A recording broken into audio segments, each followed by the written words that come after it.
to pass the first ever federal ban on price gauging on food. Well, she gagged on the word gauge, or is it gouge? Who knows? We're all gagging Kamala. Now, I hope all of you enjoy waiting in line, because we have a preview of life under the policies that Kamala Harris announced today, or other price controls, of course, with special benefits that are doled out according to different groups that are designated as worthy by the government.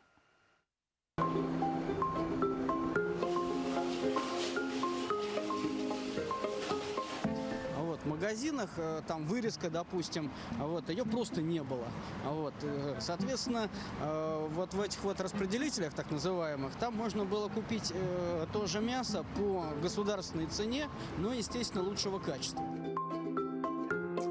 Oh, that takes me back. And if controls on groceries work so well, and you see how well they work, I guess we should have them on gasoline, too.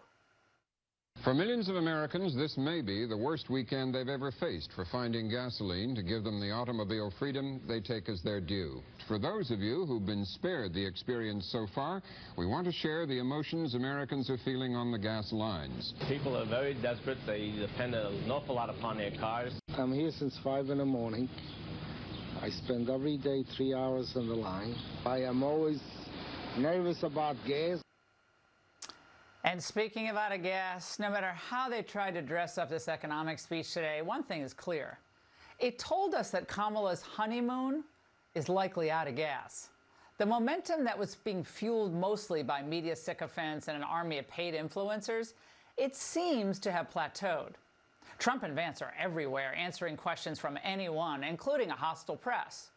Nate Silver is noting that a second straight day of gains for Trump with some mediocre polling for Harris. Her lead in the national polling average is down to 2.4 points from a peak of 3.1.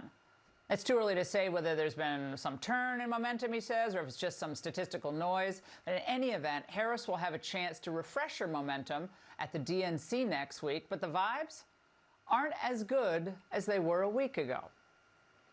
And by the way, we have some fascinating analysis on the new polling just out tonight, coming later on in the show.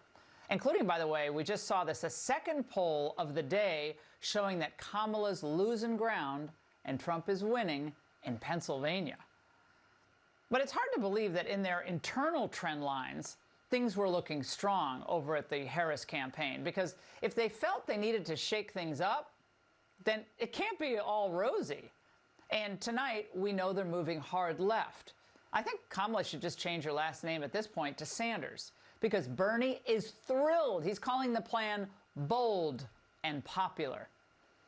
Yet, as happy as he and the squad are that the anti-capitalist, pro-socialist dreams are coming true, the risk to the Democrat incumbents in tight Senate races, it's real tonight. Because instead of talking about Kamala's good vibes, they have to defend price controls? What was interesting to me today in seeing this plan is that it's clearly very progressive. Regardless of what she's saying to donors behind closed doors, she is putting a progressive bent to her campaign at this point. And that's not what a lot of people expected or hoped to see. I've been talking to moderate Democrats who said she could just run a vibes campaign. She didn't have to get into policy details at all. If you're a moderate Democrat, you're going to sleep tonight realizing that your party has become hardcore socialist on economic issues. Right now, AOC has more influence on policy than Mark Warner.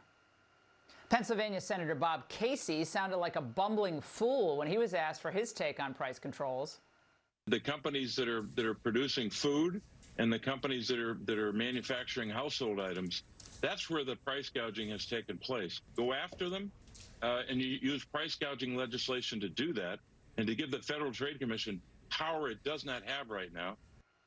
I mean, Willie Geist was looking at him going, well, GOP challenger Dave McCormick, he's going to go to town on that in Pennsylvania. Even the liberal Atlantic had to admit that Kamala's shtick today was economically dumb and made no sense to people acquainted with supply and demand, but that it may attract some support.